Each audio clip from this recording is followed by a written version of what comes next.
Good evening and welcome to Current Issues. I'm your host, Hesham Tillawi. Welcome to the program, ladies and gentlemen. It is a historic day in Lafayette, Louisiana. I say historic because today we got snow. Actually, and it did stay until probably right before noon. But, you know, to have snow, to see white outside your window in Lafayette, Louisiana, this is something that does not happen very often, but we did get in and everybody was happy. I mean, everyone that I saw today was talking about, did you see the snow? It's like, yes, I did, and it looks pretty, except, you know, it did not really last that long, but hey, you know, I guess we got our Christmas a little bit early this year, or probably this decade, because I don't really remember in the last 20 years that it did, I don't remember it snowing this much in the last 20 years. So a little bit of snow makes a lot of people excited. Well, ladies and gentlemen, tonight is going to be, speaking of excitement, we have an exciting show coming up for you. We will be speaking with the authors of Clash of the Gods. It's a novel written by Jonathan Slevin and Charles Sutherland. It's an interesting novel. It is one of those novels that is based on real life events. It talks about the replacement of George W. Bush, not Barack Obama, in this novel, but actually it is James Caulfield. He's an evangelical Christian, someone who would send your children to die for Israel. And actually, that's what he planned on. Of the books, he planned on attacking Iran and destroying its nuclear capacity, except, unfortunately, not as in real life, except his CIA director figured out that Mr. Caulfield is up to something no good. So Michael Riley is the CIA director who figured out, you know something, I need to look into it. And he did start an investigation to see what Caulfield is up to. And he wanted to stop him. Something that I probably, if George Tenet would have done the same thing, we probably would not be in the mess that we are in now. But unfortunately, the CIA director that we had when George Bush attacked Iraq, even though he knew that his boss was up to something no good, but he contributed to that no good by actually covering his boss and by going and giving his, I guess, his signature when he and Colin Powell went to the United Nations and actually showed the world the mobile units that Saddam Hussein supposedly had, and on those bases the United States did go to war against Iraq. Now that's in real life. But in fiction land, Jonathan Slevin and Charles Sutherland, they wrote a novel that very much, it takes, they relied in their writings with like actual characters, actual events. Of course, they did change the characters and they added here and there. They changed the names. But when you read their novel, you will probably understand what is going on in the world, especially in the Middle East. This problem that has been lingering around for probably a few hundred years, at least a couple of hundred years, for sure, for at least 100 years. And if you don't understand what is going on, read the novel Clash of the Gods, again written by Jonathan Slevin and Charles Sutherland, who we will have both of those gentlemen with us very shortly. And as usual, we do welcome your phone calls. We are going to put the number on the screen here, but, you know, hold off on the calls until we do get a chance to speak with these two fine gentlemen who wrote this interesting novel. But of course, you did not, probably you're not going to see them on CNN, ABC, NBC, CBS, or any of the networks because they take a different stand on Israel. And as you know, just like Jimmy Carter found out, if you do take a different stand on Israel, you find yourself standing alone, as many people have found out. And I'm sure these two gentlemen actually knew this will happen because they are not new to this game. They actually been in the game for a long time. Charles Sutherland has been an international businessman for over 30 years and has traveled to over 60 countries. He's the founder or co-founder of numerous political and philanthropic organizations in the United States, Europe, including the Soviet Union and the Middle East. He has authored several books. He is a black belt in karate. He's a karate black belt, has 2 children, and lives in the greater Washington, D.C. area. Jonathan Slevin is a Washington, D.C. insider with distinguished career as newspaper journalist, writer, and businessman. He is the author and editor of several books and numerous magazines, articles, and columns. He's a senior executive with the Washington Times newspaper. He has 4 children and lives in Washington, D.C. area. So these two gentlemen, ladies and gentlemen, they are in the game. They know what is going on, even though they wrote a novel, but they based that novel on real-life experiences and real-life characters and real-life events to basically help people understand what is going on in the world. I believe we do have Jonathan and Charles with us. Gentlemen, welcome to the program. Thank you, Hesham. This is Jonathan. Thank you very much. This is Charles. Gentlemen, why write a book to tell the people what's going on in the Middle East? I mean, we have CNN, Fox, and everybody else is telling us about the Middle East. Why do we have to read it in a novel? And why the name Clash of the Gods? Any one of you? I think the reason... I'm sorry. Okay, this is Charles. The reason why we initially wrote the novel was because, first of all, the novel is about 90% facts and history. It has a fictional theme, but the theme itself is not even fictional. The primary purpose of the novel was to alert the world to the fact that the United States and Israel, I should say George Bush and Israel, were about to attack Iran. 2 years ago, 3 years ago, it was almost a foregone conclusion that Israel would attack Iran and the United States would support Israel in that particular purpose. The main reason for doing that, we all know from reading the newspapers what some of the alleged reasons are, but part of the reason is Israel wants to be the sole superpower in the Middle East.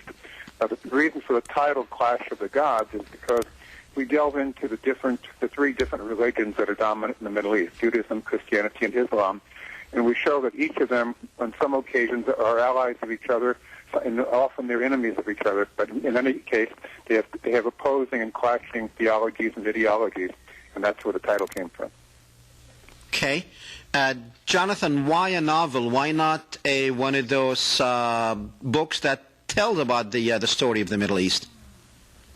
Well, there are a couple of reasons. One is that what we decided, we're both previous writers of nonfiction, and successful writers of nonfiction in terms of readership and being able to do what one does with nonfiction, which is to inform people of information and points of view that you want to get out. In a novel, though, you can say things that you couldn't say in nonfiction, or you can depict and create narratives and scenarios that give a window into reality, yet don't require 400 footnotes or something, and aren't so dry, because we wanted people to read it because it's a very compelling, at least people tell us that, and it was our intent, a very compelling spy political adventure story also. And just one example, toward the end of the book, there's a meeting between people who have become friends. The U.S. CIA director, who's who's the, in Shakespearean sense, he's the touchstone for the president, who's an evangelical and a Republican who's just blindly supportive of Israel because it's the Holy Land. And then the CIA director is a agnostic. He's witty. He was former UN secretary to the UN, ambassador to the UN, and an academic. And he and the Secretary of State are having dinner, and they're having just a very candid conversation as some really tragic occurrences, such as what we're facing now, the potential of what we're facing now, are discussed. And then we have a waiter who has bugged them, and he takes the tape of that and runs it off to AIPAC, to the American Israeli Political Action Committee. 4 days later, it's in the New York Times, and the CIA director is forced to resign. Well, that, of course, didn't happen in real life, yet such things are part and parcel of what Washington and other centers of power struggle are about. Now, is Michael Riley, the CIA director, is he a Republican or a Democrat? It's really, we left it vague as to which he is. He's pretty much of an independent, both in terms of politics and also in terms of thinking. That's why he is a touchstone of reality, more or less, because he analyzes each of the different religious groups. He also analyzes the different political facts, whether it's the war for oil between Russia and the Middle East and the U.S., or whether it's the wars between the different religious groups. And so he remains the independent analyst, and that's basically his role and his position in the whole novel. Okay. Now, he's serving in Go ahead. I'm saying he's serving in a Republican administration. The reason that he was brought in was that he and the president, the Republican Party president, are old friends going back to their university days. So the president values Riley, the CIA director's counsel and advice, and it's really not relevant to the president that what party he is, or to the reader, but rather that what you're going to get from him is his best thinking, and he's just going to tell it the way it is, which often makes the president extremely uncomfortable. Okay. Charles, was this like what you really hoped for George Tenet to be, something that he did not or was not? You would have hoped that for the CIA director to actually would have done something before we went and attacked Iraq. If we would have had Michael Riley for CIA director, it looks like we probably would not have attacked Iraq. Am I close to? Yeah, you're correct.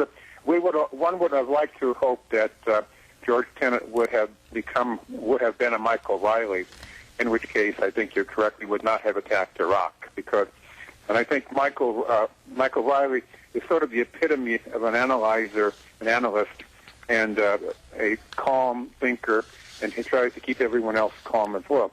George Tenet, as we all know, had a lot of amazing qualities, but toward the end of the day, he went along with the program and supported George Bush in creating the war against Iraq. And clearly he knew, he had the evidence to know that it was not necessarily, that there were no weapons of mass destruction there. I mean, a lot of people seem to know that, or if they were removed. That's one theory.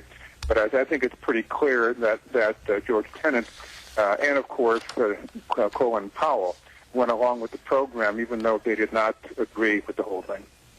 Okay. Jonathan, one of the things that the Secretary of State, Rebecca, she said, and I think I probably read this somewhere else before, right now I trust our Israeli so-called allies about as far as I can throw a case of their Maccabee beer. I remember someone higher up in the government actually saying that line, not particularly the same, but I mean, is it true that the government, what they say between them about Israel or internally is not really what they are letting out? I mean, is that, do you remember who said that line or similar to it? Charles, do you remember? I don't recall. I don't remember. I remember General Brown, I think, when he was Chairman of the Joint Chiefs of Staff, Chairman of the Joint Chiefs, made some comment to that effect. But but nobody used the phrase Maccabee beer. No, not the Maccabee beer, no. But that we don't trust the Israelis. Yeah, but I think it's generally understood among a lot of people in government that they cannot trust Israel, but they also are afraid of, I'm talking about politicians now, and journalists as well, that there is such enormous political power by the Israeli organizations, the Jewish lobby or Israeli lobby, depending upon which side of the ocean you refer it from, that they're reluctant to cross swords with them because beginning way back with Charles Percy, Senator Percy of Illinois, one of the great senators, and he was destroyed by AIPAC, and Paul Finley, and a lot of people, Congressman Finley, were destroyed by AIPAC because they were outspoken. In private communications, clearly, because I've spoken to a number of these congressmen and senators, they have their views of Israel, which are not always very supportive, and sometimes they're extremely critical. But they know, from a political point of view, they have to maintain silence about the whole thing because nobody else will support them because of the power of the lobby. Okay. In Clash of the Gods, where we deal with the theme that in a post-communist era, I mean, of course, communist China and Cuba, but a post-Russian Soviet communist era, then these religious rivalries become ascendant again globally.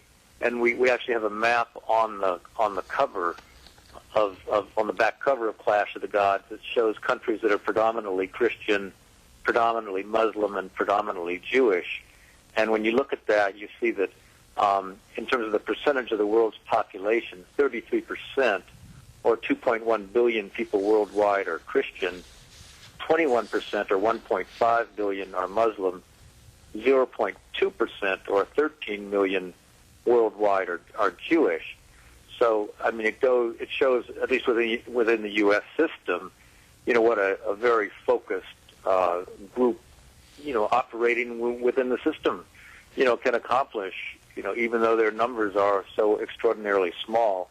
And in the book, we go into the history, the ethnic cleansing that led to the formation of Israel, and just the dreadful events that occurred, and the compromises that were made, and the people who looked the other way, and even the way in which, even though President Roosevelt was seeking to make a way, and very, very open to making a way for Jews who'd suffered in Europe during the war to immigrate to the United States, we explained through dialogue how those who actually were against that were the pro-Zionists, because they didn't want anything to stand in the way of the cause of establishing a Jewish state in the Middle East. Okay. Now, you mentioned the 13 million number. Is that number verified, Charles? Because, I mean, it's like almost every other person you meet is Jewish, and we think there's only 13 million of them in the world. Is that number really verified? Yeah, that's verified, and it comes from a number of the statistics from various Jewish organizations themselves, because they keep very close contact of those numbers for all kinds of reasons, good reasons, charitable reasons, as well as political reasons. They keep a close watch, and for soliciting donations for the various organizations, they keep a very close watch on those numbers. And so, basically, and it's easier to quantify Jewish numbers than, for example, Christians or Muslims, because of the nature of the Jewish religion. They don't proselytize, and they don't have converts. I mean, they have occasional ones, but they do not go out and make converts. And so their numbers have remained small, and so it's easier to quantify them as opposed to Christians who may, and including some of the belief systems, because a lot of Christians are nominally Christians, but may not necessarily believe a lot of things. But on the other hand, you have a lot of Jewish people. I mean, there are many groups of Jewish people who don't believe many or most of the Jewish traditions. I mean, Israel itself, for example, over 55% are secular Jews. They're agnostics or atheists, and they're Jewish only for cultural reasons or political reasons. And then you have, of course, the regular Jews, the conventional Jews, and the Reform Jews. So you have a combination of people, Jews. So even the 13 million, you cannot get the picture that they are 13, that's a monolithic 13 million, because it's not. And one of the jokes we have in the book also has a lot of humor in it. One of the jokes we have in the book is that in Israel, when you get three Jews together, you get five opinions. because they're very didactic, outspoken, deliberating group of people who analyze things and have enormously animated conversations. And so when you have these people, they're different groups within the Jewish community, both here and in Israel. And ironically, when you talked about Jimmy Carter's book before, in Israel there was open discussions about Jimmy Carter's book between the left-wing Jews and the right-wing Jews and the secular Jews. They allowed the conversation to exist. Here in the United States, that conversation was not really allowed to exist, and even Amazon, as you may recall, wrote a negative review of the book without giving equal time. But in Israel, you have outspoken people who have no fear whatsoever of expressing themselves, including their hostility to the state of Israel. I mean, we well know who are familiar with it. Okay. Now, how true this statement is in reality when you have Michael Riley says, most Jews living outside Israel have assimilated into their own countries and do not see the need for Israel as a haven. He goes on to say they often regard Israel as a moral embarrassment and too frequently a cause of anti-Jewish sentiment. And he also says that, like the Zionists in World War II, they are consumed with their own geopolitical strategies and power plays, even if it's at the expense of their own. Now, how true that Jews living outside Israel really look at Israel that way? You want me to answer that, Jonathan? Or John? Yeah, go ahead. Sure. Yeah. I think it's very true because Israel, one of Israel's problems is trying to get Jews to come to Israel to live. And many Jews, the wealthy Jews in the U.S. or in Europe, send checks, bank checks. Namely, they make donations rather than coming over there. And so there's an antagonism sometimes between the Israelis and the Western Jews, because the Western Jews regard Israel sometimes as an embarrassment and against human rights, particularly, obviously, with the Palestinians. Where in the United States, the Jewish community has supported human rights. They supported the Black Revolution. They supported the Civil Rights Movement. And so they find this conduct by the Zionist Jews to be deplorable. And you have to keep in mind, if you look at the statistics, there are only about 29% of the American Jewish community who are strong supporters of Israel. And there are a lot of Jewish people who, when we were writing the book, we were reading a lot of research, and there are many Jewish organizations which are actively opposed to the policy of Israel. They groups that why we don't hear of these people? Because they know of each other, because they're. It's strange to say, even this age of Ted Turner and CNN and websites, the Jewish community keeps track internally of what they do and what each other does, but it doesn't always get out to the general public. So that's one of the reasons why we put some of this information in the book, is to bring to the general public's attention the fact that there's a very fragmented Jewish community, and AIPAC has its 50,000 or 60,000 members, but they're very vocal. But many American Jewish people are very much opposed to AIPAC. I mean, so when you cannot say that the Jewish community is a monolith, because it's far from that, and there are just varying degrees of support and criticism of Israel, including some very strong anti-Israeli attitudes among the Jewish community. Okay, now what role did you have for the media in your book? Did you talk about the media? We did. Go ahead, Johnson. Yeah, we didn't deal too much with the media, but I know what you're getting at, and at least I think I do, and there's several issues with that, and I'm in the, part of my career and my current career is in the press. I'm not on the journalistic side any longer. I'm on the business side, and you absolutely have several things. Unrelated to the issue of the Middle East or Israel, you have pack journalism and you have groupthink. And you have conglomerates where you have so few independent voices and so few media operations that have the resources to pursue a story. So Jonathan, Jonathan, let me tell you where I'm going with this. Maybe it'll make it easier on both of us. If the media did not go along with George Bush and and started drilling in people's head that Saddam has weapons of mass destruction and that he is a threat to the world, if the media did not go along with that and actually, to me, it was a partner or a partnership between George Bush and the media, George Bush would not have succeeded. And I mean, you in the media, and I'm sure you know that the media covered George Bush and, literally covered what he was doing. What I mean by covered, they went along, they very much lied to the people of what's going on. I definitely agree with you that there was a complete lack of, not a complete lack, I'll give you the 1.5 examples that were not a complete lack, but in the the mainstream media, the media that has the main influence, there was not reporting about that, and of course there was not investigation into whether the reasons the administration put forth for the need to go into Iraq were valid or not. And there's a lot of,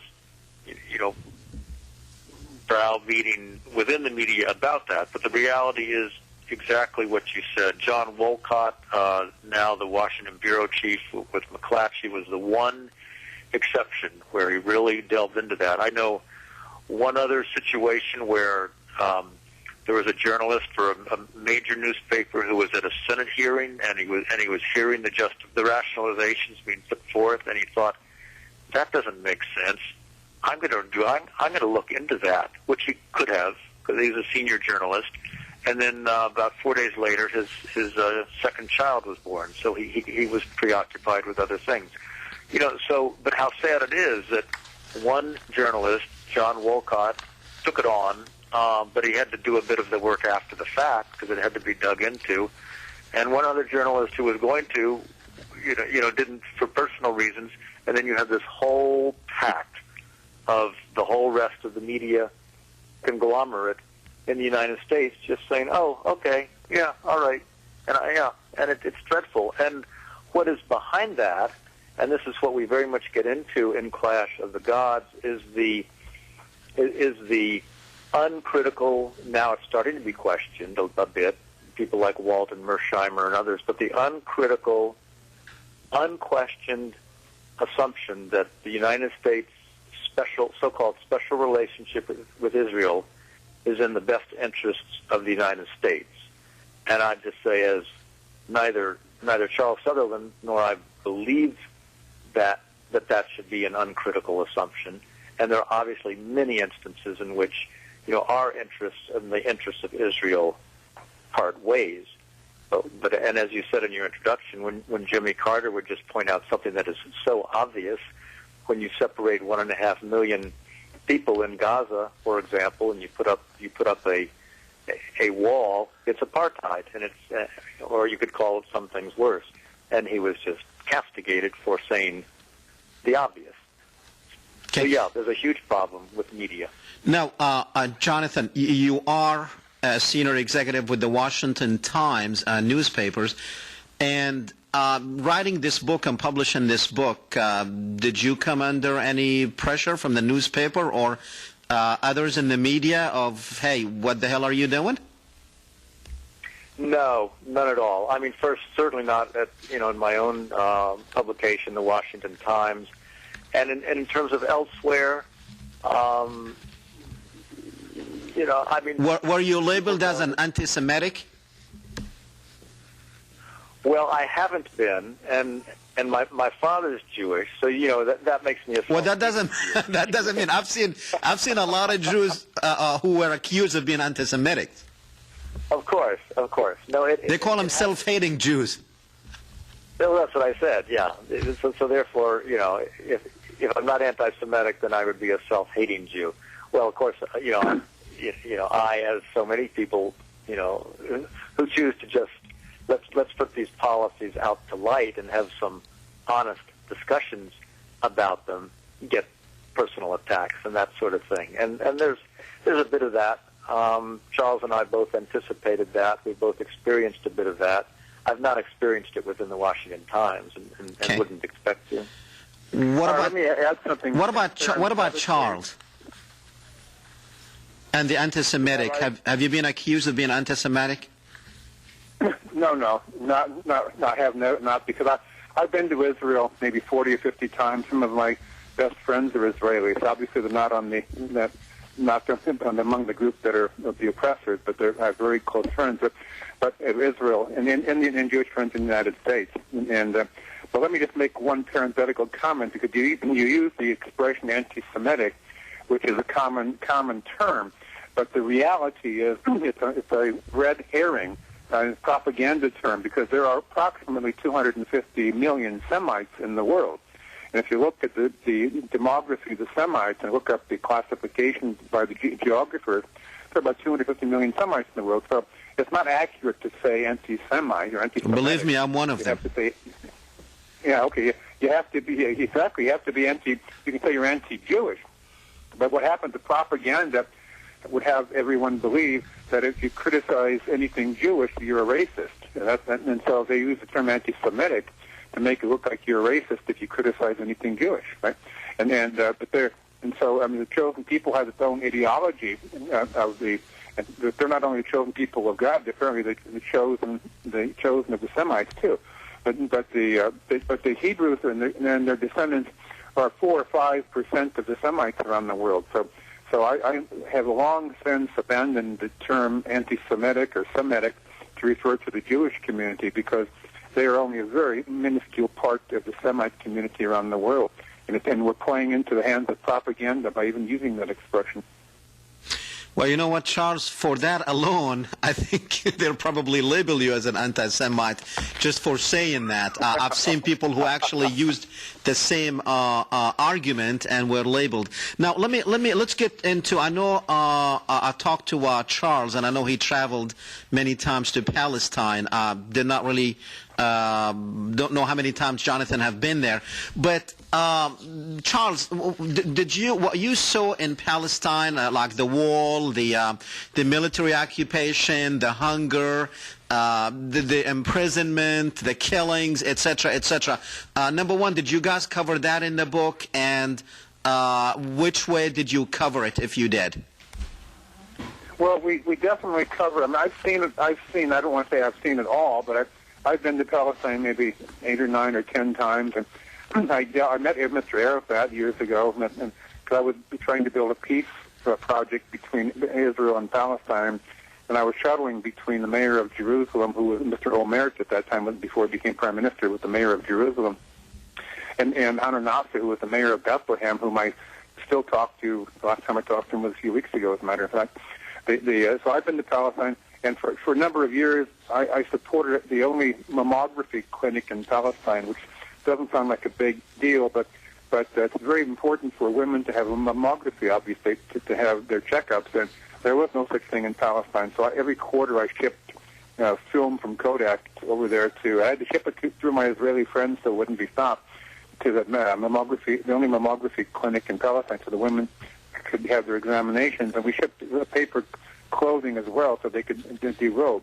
But I've seen it. I've been to the places. I've been to Gaza. I've been to the West Bank, and I got a tour from Meron Ben-Venisti many years ago. At that time, he was the deputy mayor of Jerusalem when Teddy Kollek was the mayor, and so he wrote this number of books, of course, and then pamphlets on what's happening in the West Bank. So, but in terms of how we treated it, we start the actual book by describing how Israel was created. It was created by what the Palestinians and the Muslims referred to as a Nakba, the catastrophe. Because in order to create Israel, the Zionist Jewish people had to drive about 800,000 Palestinians off of their land, and they blew up about 530 villages. And there's an Israeli professor who, as you well know, wrote a book. As you probably know, wrote a book called "The Ethnic Cleansing of Palestine." He was a professor at Haifa University. He no longer is there, obviously, even living in London now. But we discussed that in order to create the state of Israel, they drove about 800,000 people off the land, and that's their continual policy. I mean, Israel faces a demographic crisis. In about the year 2025, there will be more Palestinians than Jews in Israel, because the Palestinians have about 5.7 births per family, and the Jewish people are about 1.6. And so by sheer numbers of fertility ratios, by the year 2025, there'll be more Palestinians than Jewish in Israel. So the Jewish Israelis have to try to find some way to either get more land or force the Palestinians out. So they're continuing with the whole process of doing that right now. And we discussed that in the book. We discussed a number of aspects. We discussed what it's like being in the detention centers, because they have what some Palestinians refer to as concentration camps, because they have about 8,000 or 9,000 people held in detention in camps and tents out in the sun most of the time, and without even being gone to trial. They call it administrative detention, and so they could hold them indefinitely, men, women, and children, and they do that, and they do it regularly, and it's part of the fabric of their society. And so we discuss all of that in the book. Now, Jonathan, let me ask you something. If the media in the United States would see the Palestinian-Israeli conflict as you guys see it, do you think we will be in the mess we are in now, as far as not really the United States not having, I guess, the strength to actually force the Israelis to some kind of a peace term? Do you think if the media sees it like you are, that the president would have the moral strength to actually do something and force the Israelis to accept some terms? It would help a great deal because, of course, the media are the communicators to the public, and there's, when Charles mentioned earlier, and my brother-in-law, Ambassador Ed Peck, is just back from the Middle East, and he made the same comment and observation, which we know that he was surprised that there was such open debate, in Israel on issues that here in the United States you don't hear a whimper about. And so if we had that kind of debate in the United States, and if it weren't through various means, for various reasons it doesn't happen. It would take some courage in the media to do that, because there can be repercussions.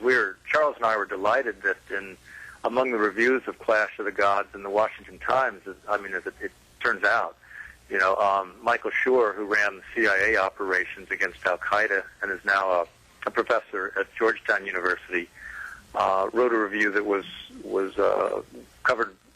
published by the Washington Times. They solicited from him, and in it he said Clash of the Gods should be read by all members of the incoming presidential administration because it truthfully details the hell for which America is bound because its leaders ignored, and he refers to George Washington's advice to the United States not to meddle in everybody else's affairs throughout the world. So the media is critically important. I think I'd just like to add.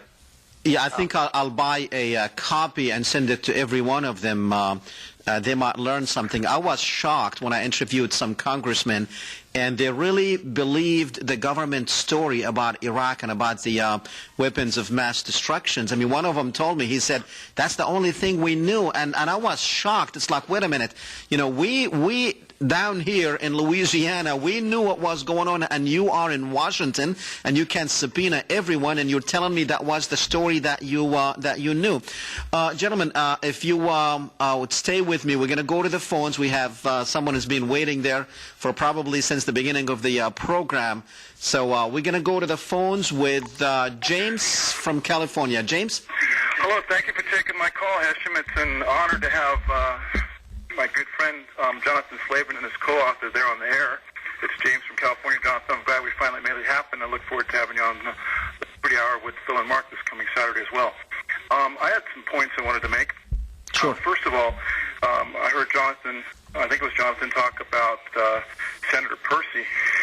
It turns out that David Axelrod, who is a primary advisor now for President-elect Obama, had actually mobilized to get Senator Percy out of office, to have him replaced with Senator Paul Simon, who was very pro-Israel. So, it looks like Mr. Axelrod was actually part of the pro-Israel lobby that we've been talking about, and that's something that we have to be concerned about. Not only him, but Rahm Emanuel, who is basically an AIPAC operative as well. Of course, the pro-Israel lobby, AIPAC, American Israel Public Affairs Committee. that Walt and Mersheimer talk about in their excellent book, The Israel Lobby and U.S. Foreign Policy. Other issues I wanted to bring up that have been discussed here by both Jonathan and Charles, they talk about the demographic time bomb situation that the Israelis are dealing with. Yeah, I think that's absolutely correct. In fact, the whole war in Iraq is based on that. If you read my good friend Stephen Snagosky's The Transparent Cabal book, he was recently on Hesham's program as well, and he talks about the war basically being conducted to get rid of any support for the Palestinians, so they basically give up hope and are ethnically cleansed off their land, not only in the West Bank but in Gaza, so Israel can take it all over. So I think that's a very, very, very legitimate point. We've also got other issues where the Israeli influence and the lack of media coverage. I mean, look at the Gaza siege that we've been talking about, not covered at all in our media. I've talked to a friend who I basically gave up my cable service and have been relying on Press TV, the Iranian channel, its coverage at presstv.com for the Middle East. The Gaza siege is covered there extensively. My friend who gets her news from CNN hasn't heard one mention of it. I mean, people say that Americans are predominantly pro-Israel, but I think if they got the truth about Israel and what Israel does in our name, to brutally oppress the Palestinians, I think that support would be waning substantially. James, I want to close with this. Yeah, please do. And do you have a question for... Yeah, well, I just wanted to find out, I think Michael Scheuer's review, in the Washington Times was excellent. Are there any other reviews in the works? I know Philip Giraldi, who I was able to get on the Liberty Hour recently, has talked about how the intelligence was basically, bogus for the Iraq quagmire, and that Dick Cheney, on behalf of the neoconservatives, had repeatedly visited the CIA headquarters and had pressured for the war, and the CIA went along with it after George Tenet, a political appointee, caved in. And you can see the question in Mr. Giraldi's response over at neoconzionistthreat.com. And listen, I'll leave it at that. I guess I've got one last point here. Quickly. What about Senator Fritz Hollins, who actually said that the war was for Israel in the chamber of the Senate? And nobody even addressed that. Okay. The media didn't even cover that. Very good. Thanks, James. Okay, a lot of good points. Now, Charles, it looks like, and you mentioned the time bomb, the human demographic time bomb. So it sounds like Israel is in a race with time, actually, and they're doing everything possible to get rid of the Palestinians. Is that why we see a lot of things happening outside of Israel, like distractions, like the war on Iran or the war with Iran that supposedly they've been after for like 5 years and nothing is taking place, and many things? Are they distracting the world from what they're doing to the Palestinians? I think the answer is yes. I think there are a number of ways. Anytime there is a war, Israel has a war, and keep in mind that the wars from Israel have always been started by Israel except one, right? Beginning in 1956 when they tried to seize the Suez Canal. But anytime Israel has a war, while people are focused on the war, including when they bombed Lebanon for 30 days last summer, while everybody's focused on the war, the Israelis, among other things, are oppressing the Palestinians and creating more difficult issues for the Palestinians because nobody's watching that. And because the Palestinians essentially have no voice, and so it's a distraction. The wars are a major distraction. And certainly we all know that Israel can do whatever they want to the Palestinians without having to have a war as a diversion, because they've been doing it for 60 years. But the wars do create a diversion, which enables them to do certain things. And we know right now in Palestine, in particular in Gaza, the unemployment rate's over 50%, and people are dying of starvation. They Israeli turn off the electricity. They don't pick up the sewage. They stopped everything. It's a nightmare. It's a human nightmare. If the American public knew what was going on, they would not permit this to happen, because that's not in the American mentality. But the press always goes along with Israel, for a lot of reasons which we know about. And the politicians. What are some of those reasons? Some of the reasons that there are so many people in the press who have a Jewish background.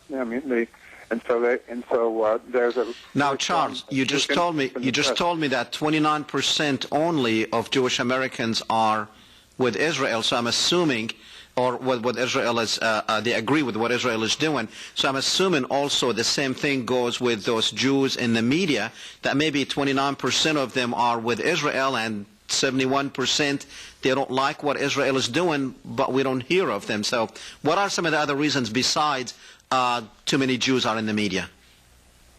Well, I think the evangelical Christians, and in particular, and also other Christians, I mean, they regard Israel as a holy land that should be supported and at all costs, because they see that Israel, the Holy Land, is where the second coming of Christ is going to occur, and so they regard the Muslims as infidels, as they have, for 1,000 years, and the Americans pride themselves on being part of the Judeo-Christian ethic.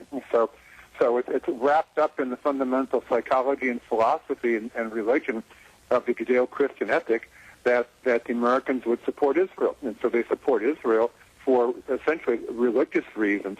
And it's certainly Americans would not support Israel for geopolitical reasons. I mean, anyone who can look at a map, you see that the Muslims control more than half of the world's oil, and we're antagonizing the Muslims because of our support of Israel.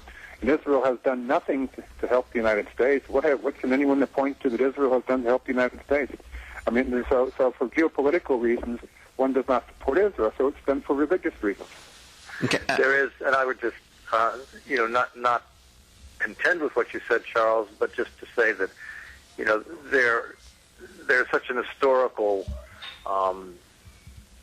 affinity to Israel because, here is the democracy. Here is a Western style democracy. Of course, it's a socialistic country, but here's the American people think a Western style democracy right there in the Middle East. Is it a democracy though, Jonathan? Is it a democracy? Well, I said, it's as Charles is fond to say, it's a democracy. Yes, it's a military democracy, and it's a socialistic economy. It's a socialist. What about the Israeli Arabs?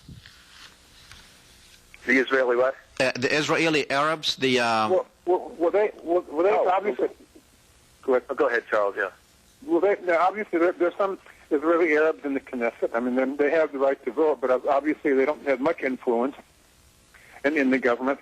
And they're a small percentage. 86% of Israel is Jewish, right? So they don't have much of a percentage, and that's one of the problems that Israel has in not wanting to annex Palestine and Gaza and make it part of Israel, because then you would have too many votes that are against have a different philosophy, and so you would not. If you're just going to maintain a democracy, you don't want to add 2 or 3 or 4 or 5 million people who are not going to vote the way you vote. Yeah, well, I just took issue with calling it a democracy just because we have Arabs in the Knesset, when the Arabs in Israel are basically live in the slums socially and economically. They are way at the bottom of the ladder. But I want to, because we only have a few minutes left, Jonathan, explain to me the strange relationship between the evangelical Christians and Israel, or the Jews. I mean, the evangelicals, they're waiting for, or they're thinking they want this Armageddon to take place so they can very much rapture. And at the same time, they want all the Jews to become Christians. How? I mean, I understand what's in it for the Christians, but what's in it for the Jews? I mean, it looks like in the end game, the Jews, they're either going to die or they're going to be Christians. So what's in it for them? Well, it's a marriage of theological convenience, on the one hand, because the evangelical, I mean, of course, there are varying views, but the basic view, the evangelical view, is that Israel will be the place of the second coming. Therefore, it was not only the Holy Land in terms of preparation for the coming of Jesus, it remains the Holy Land, and so therefore it must be protected at all costs.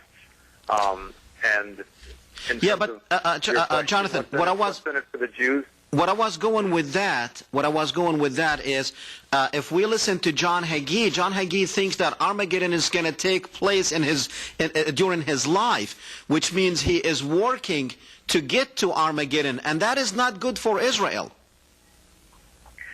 No, but when you think of the secular leadership of Israel, to have the support of America, the politically powerful support of American evangelicals with 40,000 churches in the country, hey, we'll take that, and we'll ignore some of the rest of the stuff because that's just somebody's belief system anyway. So think whatever you think, just give us the money and the support. I think so. I think just because people, Christians, evangelical Christians, are looking for Armageddon to happen so everyone can go to heaven, doesn't mean that the Jews in Israel buy into that. That they say, yeah, that's a good idea, and for that reason, help us protect it. Yeah. Yeah. Now get us 30 more congressmen in support of our cause, and let's get a couple more defense contracts too. Exactly. Okay. It's an opportunity for the Israelis to exploit the American conscience, is what it is. Yeah. Plus the fundraising. As we know, there's very significant funds come from the evangelical community in support of Israel. Okay. It should be pointed out that 85% of the tourists and pilgrims to Israel are Christians, not Jews. Right.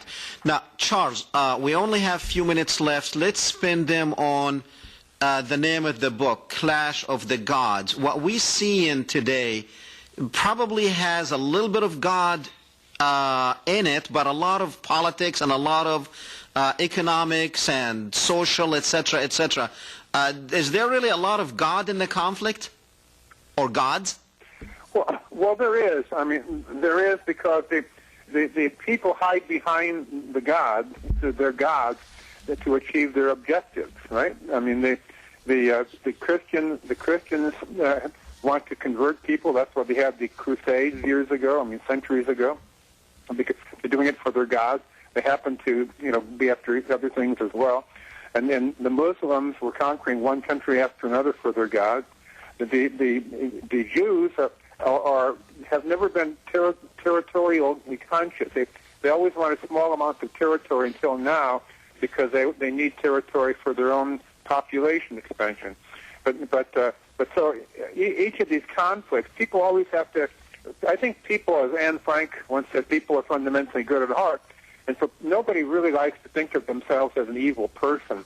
So if you're going to do something evil, you have to find some moral justification, and the divine sanctioning of murder has been everything since Moses, right?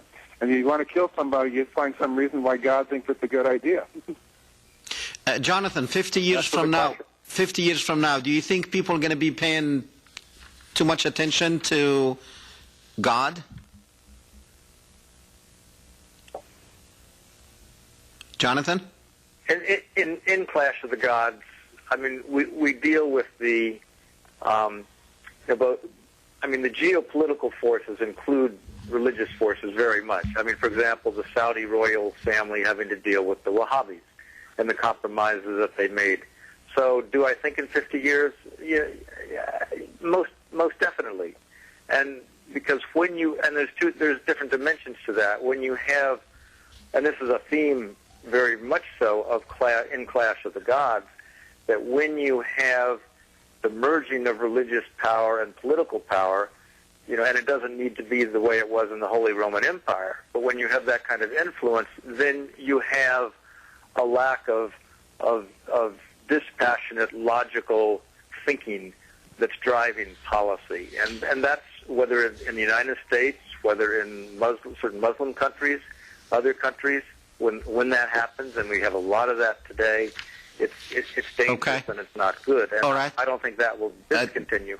Okay, gentlemen, looks like we are out of time, but I think what we are going to have, it looks like we're going to have decades of polarization based on religions, and in the coming years we're going to see people looking into God a lot more than they did probably in the second half of the 20th century.